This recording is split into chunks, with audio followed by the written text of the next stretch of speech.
সমস্ত কাজ করে ওঠার পর আমার অবস্থা ঠিক এরকম, মানে লাগাতার 3-4 দিন আমি এটাই করে বেড়াচ্ছি, আর আমার ঘরের অবস্থা খুব বাজে। এই হচ্ছে ঘরের অবস্থা, দেখতেই পাচ্ছ।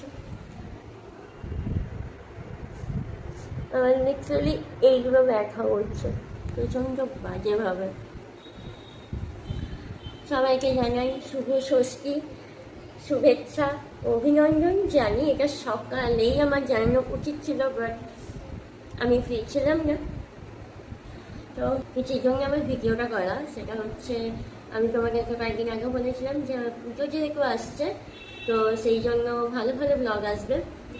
সেটার জন্য আমি অত্যন্ত দুঃখিত, কারণ আমাকে একটা জায়গায় যাওয়ার কথা ছিল, সেখানে আমাকে যাওয়া হচ্ছে না, তাই আমি ভালো ভালো ব্লগ দিতে পারছি না। নর্মাল রেগুলার ব্লগ দেবো।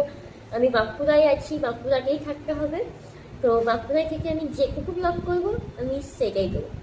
এখনকার মতন টাকা আমার দ্বারা আজকে ব্লগ সম্ভব নয়, তাই আমি করিনি আজকে, যেরকম সকাল থেকে একদমই ফাঁকা ছিলাম না। যাই হোক, চলো দেখা হচ্ছে কালকে থেকে, মানে মহাসপ্তমী থেকে।